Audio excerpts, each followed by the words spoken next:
Welcome to another edition of Better Said Than Written, the podcast supplement to Arts of Cultures. I'm your host, Tamika Cody. Now, it's been about a week since the police officer who strangled Eric Garner on Staten Island, he was not found guilty by a grand jury. And it's been about several weeks since Darren Wilson, the police officer in Ferguson, Missouri, was not found guilty by a grand jury after he shot and killed the 18-year-old Mike Brown. Now, both of these grand jury decisions where a white police officer has either strangled and killed a man or pulled out their gun and shot a young boy have caused enormous disruption in the United States of America. Earlier, I wrote a blog post about the United States taking a few steps back when it comes to civil rights. And, you know, it is a conversation that is on everybody's mind these days. As a mother, I worry about both of my children who are teenagers, black teenagers in the United States of America, and what their rights and their safety means. I had an opportunity to sit down with both of them on separate occasions to get their thoughts on what is currently taking place. First up, you're going to hear my 17-year-old son who gave his opinion and his thoughts right after the grand jury found Darren Wilson not guilty of shooting and killing Mike Brown. And his reaction didn't quite surprise me, but there were some learning lessons afterwards. I'll fill you in a bit. So, you know the backstory on Mike Brown and Ferguson. You're 17, senior in high school, basically almost the same age as he is.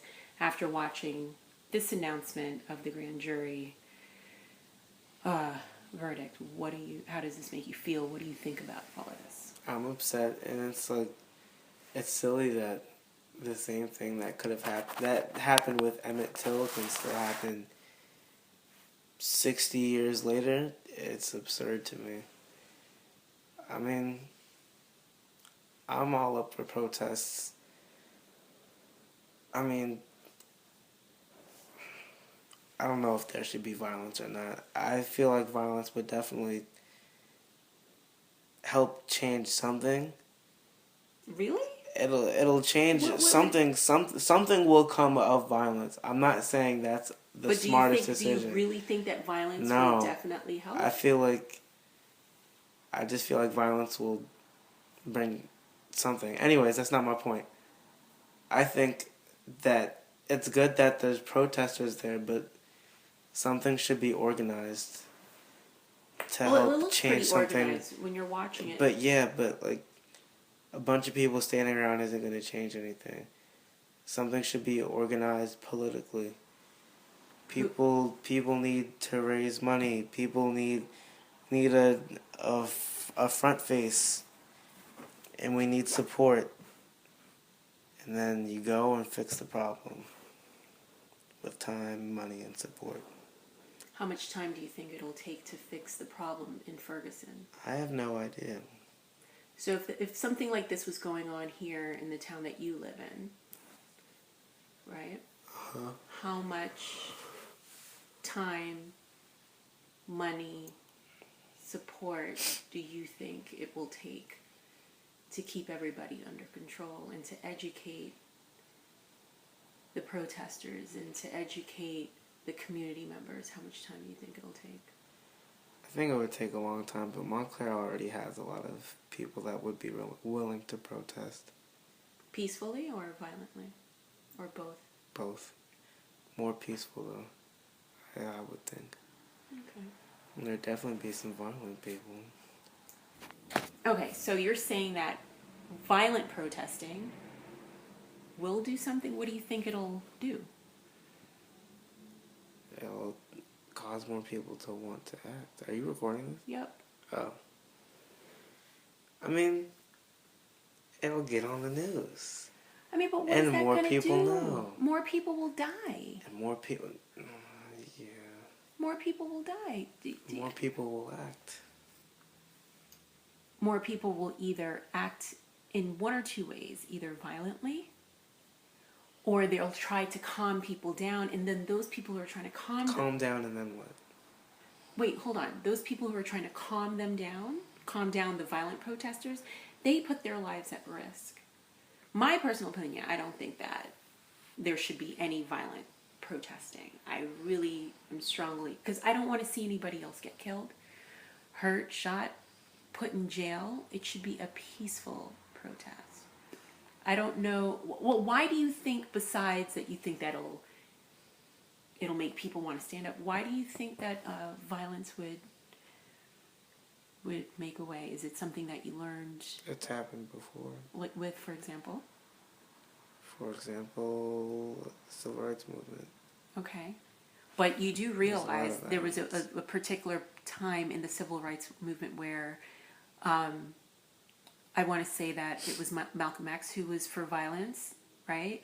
And Martin Luther King was for peace. But eventually, Malcolm X realized, you know what? Violence isn't the way to go. So let me put down my guns or put down my arms and then do this peaceful thing. Yeah, but like, I don't know, I just feel like they're just gonna keep killing. Okay, so here's a question for you. The government's just gonna keep killing people. You think the government's gonna keep killing people? Well, you mean the police officers? Yeah, they're part of the government. So let me ask you a question. You're black in America. Black American, 17, young man, same age probably as Mike Brown and Trayvon Martin. Yeah. When you're walking down any street in America, do you feel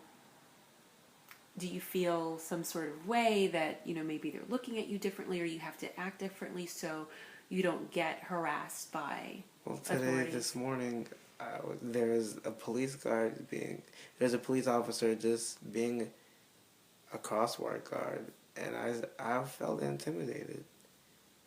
I don't want to. Did he say something to you? No, he's like, hold on a sec, guys, and he's like, all right, you can go. And I was just maybe like, he was just making no, sure. No, I know. He's just stopping the traffic, but still, I feel very uncomfortable. So you're a little on edge. I don't trust them. Okay. They're killing people my age. Why can't they kill me? I'm just another one. I'm just another black-faced monkey to them. Hey, you're not a black-faced monkey. You're not. Just another target. Yes. Bang, bang. So what do you think will help you no longer feel that way? Have them stop killing people. Make some kind of laws. Stop killing people, stop killing black people, stop killing minorities. Anyone. Okay. It shouldn't just be limited to black people because anyone can get shot and killed. It should be something that concerns every person of every color. But that's not the world that we currently live in the United States of America. Now, that's your generation. Hey, I'm just saying, no, it's your generation too. My generation doesn't think like you guys. Okay, that's fair. I give that to you. You were right. You're absolutely okay. Yeah, I give that to you. So let me ask you a question. If the police officer was black and the kid was white and Michael Brown was white, do you think that the grand jury verdict would have been read differently? Same exact scenario. Your generation. Is this in the same? Same town, everything. Same exact scenario. Wait, what do you mean my generation? Because you just said your generation, they don't think like we do. So. Well, I mean, wouldn't I need time to see how things would change when I'm your age? Yeah. Yeah. That's true. Okay. I didn't mean to dodge your question. I'm being like. No, you're absolutely right. All right. So, do you have anything else to add? You don't have to. I don't know. I don't like police officers. Okay. I don't care if they're being nice.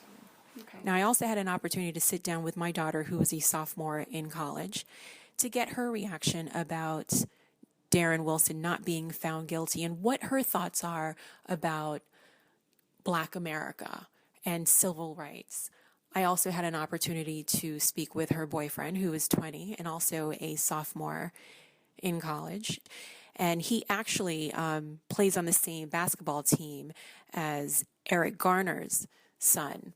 And the responses, I must say, it doesn't strike me.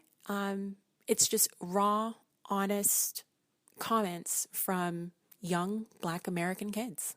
It doesn't upset me. It's just, it's something always going on in the news. It's always that white on black crime that doesn't get treated as any other normal crime. He should have went to jail. This shouldn't be a big thing. Who's he should have went to jail? Wilson. Darren Wilson. Yes, Darren Wilson should have went to jail. It shouldn't have been a huge thing. His body shouldn't have been on the ground for 4 hours.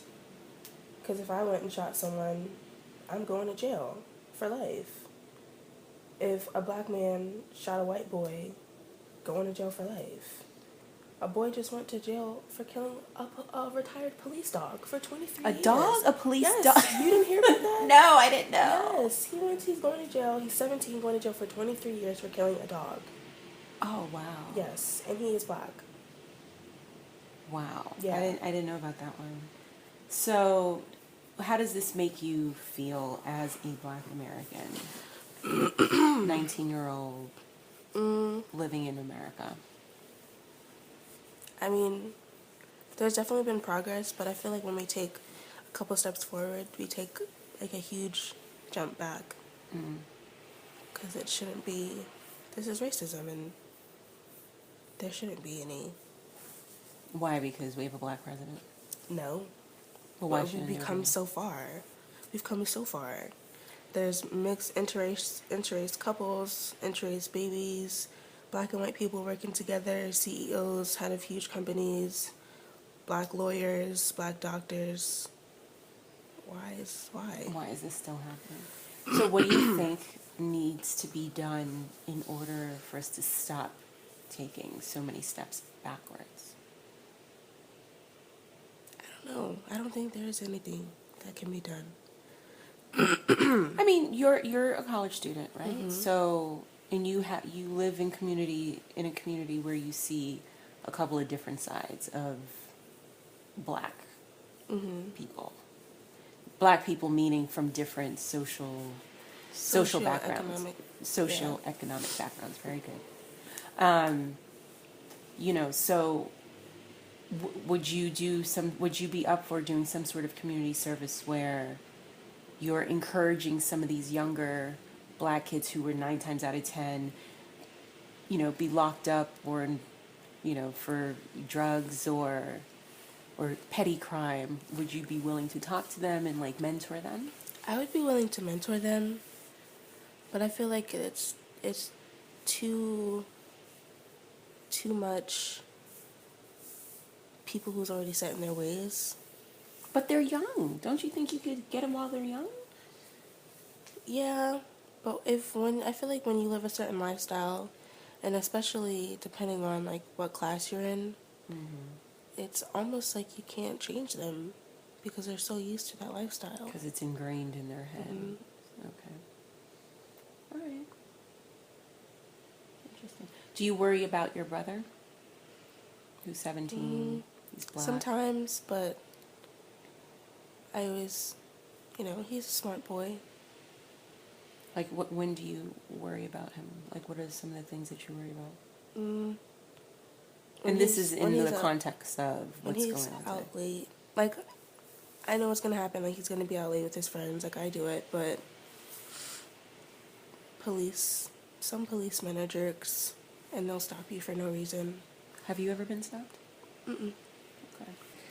One time, Talib was telling me how this policeman stopped him when he was walking home, and he had him on the ground and all that, and checked his bag, and of course he didn't have anything, and they let him go. What was Talib doing?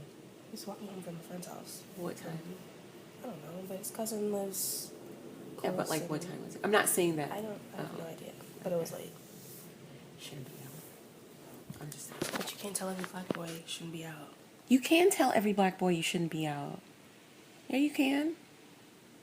And they're not going to be like... You have to "Okay, talk to your Mom, kids. Okay, so the thing is that a lot of parents, not a lot, well, I can't speak for every parent, but there are some parents who don't tell their kids what to do. Black, white, Hispanic, all races. Yeah. And you have to, as parents, it's up to us to be like, hey, make sure you meet curfew. Don't let whatnot, whatever time of the night come, whatever your curfew is, and you're walking in the door, because there will be repercussions. You'll get your iPhone taken away, you'll be grounded or whatever. I mean, but it doesn't have to be 2, 3 o'clock in the morning for someone to, get stopped and frisked by the police. True. But children, young people should not be out that late. That's just, Like walking the streets at what time? 2 o'clock in the morning. That doesn't really happen. Well, at least my friends don't do that. Yeah, your friends don't do that. So what? But sometimes inside. AJ's like, oh, I fell asleep at Tyrone's. I'm like, and you're going to walk from Tyrone's house to our house? It's just a 5-minute walk. But at the same time, I'm like, I'd rather you just stay there and deal with me the next day, because I don't want you out on the street, because anything can happen.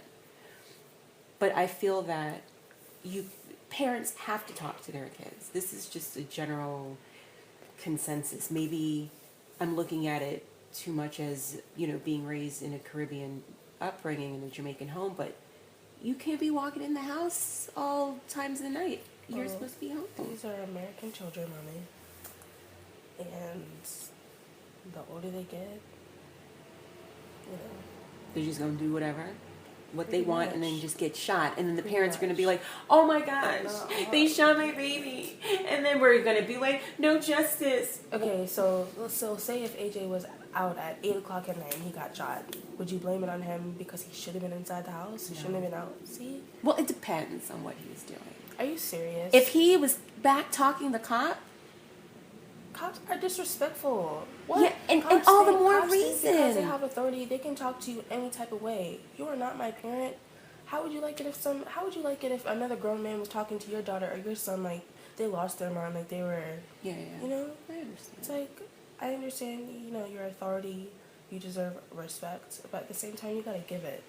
And that's why these people don't respect you, and that's why a lot of people don't like cops. Okay.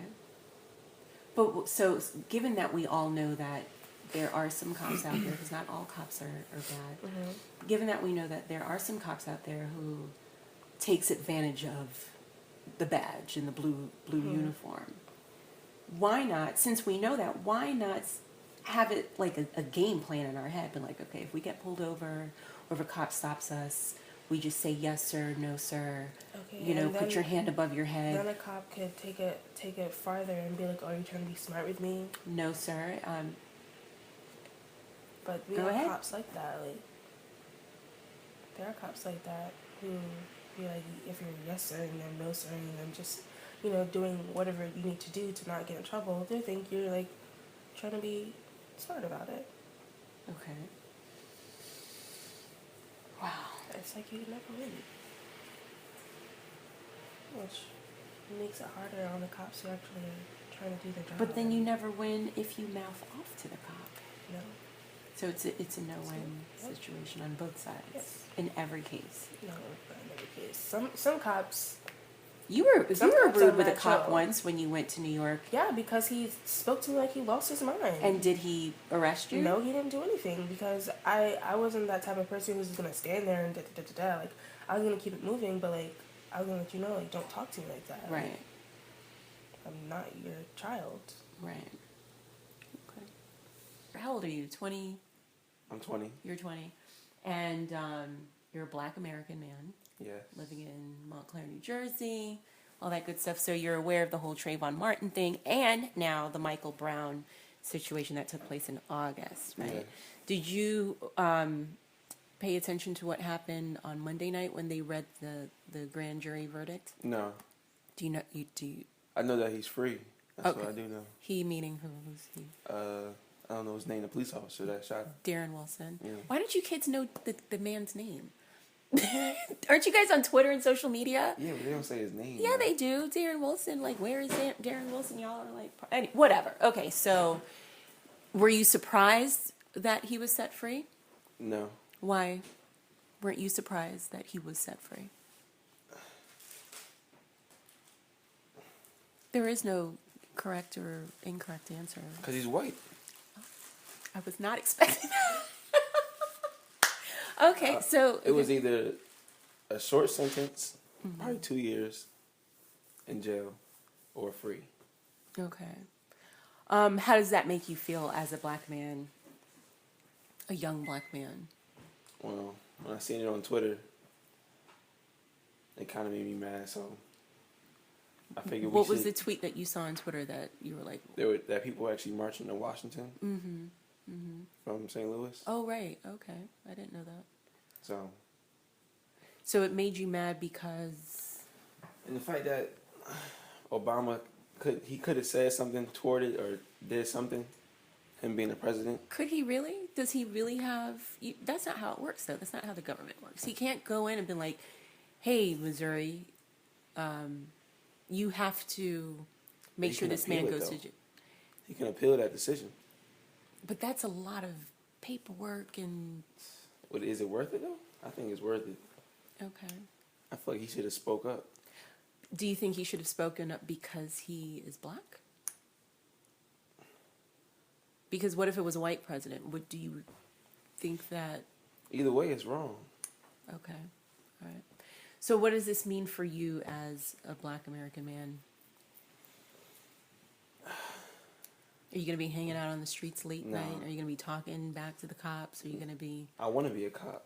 Oh, So I figured the best change would be to become the system okay.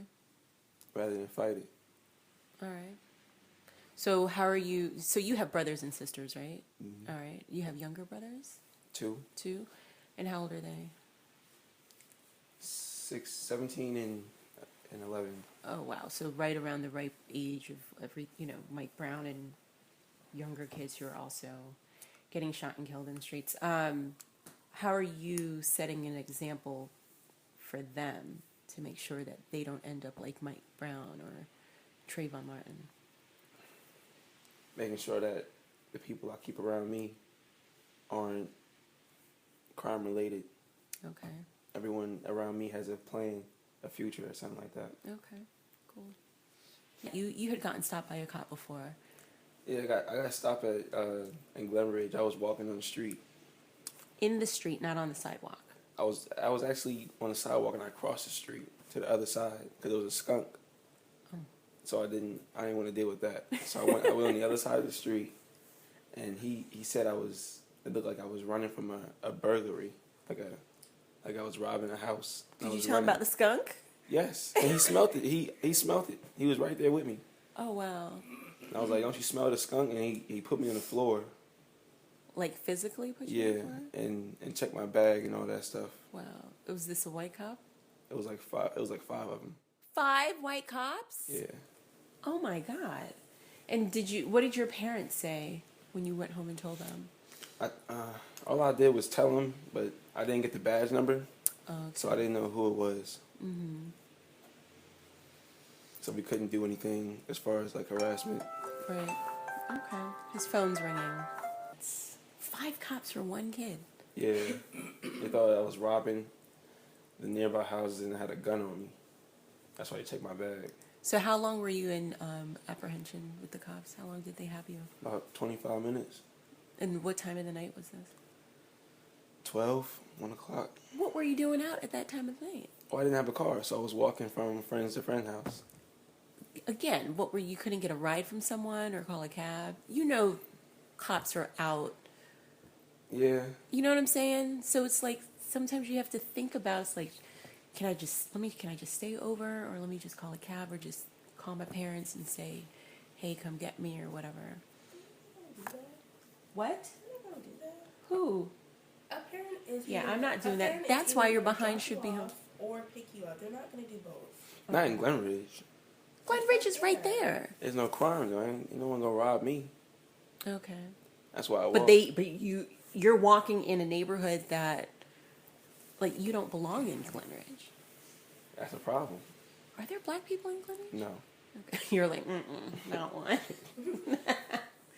Okay. How old were you when this happened? 18.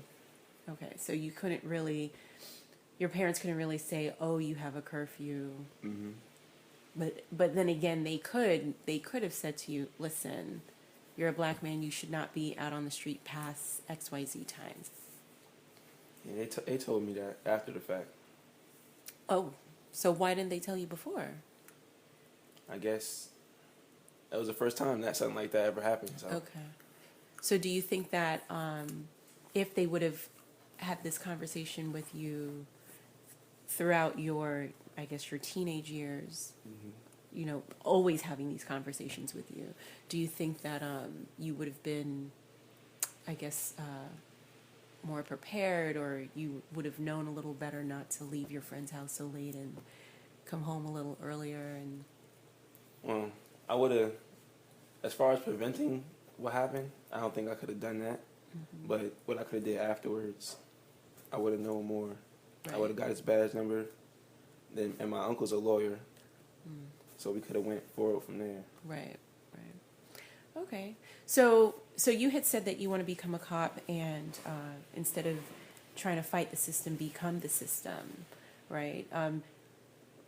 With the training that they have, I don't know much about the cops' trainings, but it appears to me that the cops have a trigger finger, and they're trained to shoot to kill. They don't. They're not shoot to apprehend. Do you think that the training, there should be a better sensitivity training or a better apprehension training instead of just killing everybody? Well, the law actually changed recently to that. Oh, really? To shoot to kill. Before it was shoot to disable, Okay. which means like shoot The like around the arms, legs yeah, and all yeah. that stuff. Why did they change it from shoot to disable to shoot to kill? I don't know. The law within New Jersey, or the law through that's Just not a for government? police training. Okay. That must be state law. I don't think that has, or maybe county law. I don't think that's across the board, because every state is But it's different. only shoot to kill when they have a lethal weapon as well, and they're And in it's the act of- visibly, yeah, right. and they're acting it, you know, in the act of pulling it out. Now, like I said earlier, it's been about a week since a New York grand jury found the police officer not guilty for strangling Eric Garner by using a chokehold. And about a day or two afterwards, my son and I, we were watching Crash. And I had never seen the movie before until that night. And I was like, wow, this is really deep. This is, I feel helpless, because every scenario was just in your face, everyday, racist issues, especially the scene where the cop pulled over the black couple and the police officer basically molested the man's wife right in front of him. And I was like, this is just horrible. How can we prevent police brutality? How can we prevent more racist issues taking over the United States? How can we change? And my son turned to me and said, well, we've got to make a change. We got to start doing something. We've got to step outside the box and start helping others. And I said, okay, that makes sense. You know, it does start in the community, but I also believe that it starts at home. I also believe that it starts within our communities, and we've got to get out there and not just talk the talk, but we've got to walk the walk as well. Now, by the time you hear this podcast, you already know that there will be a march on Washington on December 13th to Capitol Hill to protest against police brutality and the racism that is striving throughout our police communities across the United States and killing these young black men. By the request of my son, who sent me a text the day after we watched Crash, and not too long after the Eric Garner grand jury decision came down, he said, Mom, can we go to D.C. for the march? I want to be part of it. I said, I got to think about it. And after consulting with one of my other friends who is a Black American parent, she said, Tamika, I think it would be a good idea, especially since if he's thinking about becoming an activist. And I said, okay. And I sent my son a text back and I said, we're going to go. We're definitely going to do it. So I booked the hotel and we'll be right there on Pennsylvania Avenue. And I'm going to definitely update you with what's to come bit by bit, pictures by pictures. Follow me on Twitter at TC's Views. I'll be live tweeting and I'll be live blogging. I will take tons of pictures, and at the end of everything, at the end of the weekend, I'm going to piece everything together and post it on Arts of Cultures because, it's a story that's trending and I'm making that personal connection. Thanks for joining.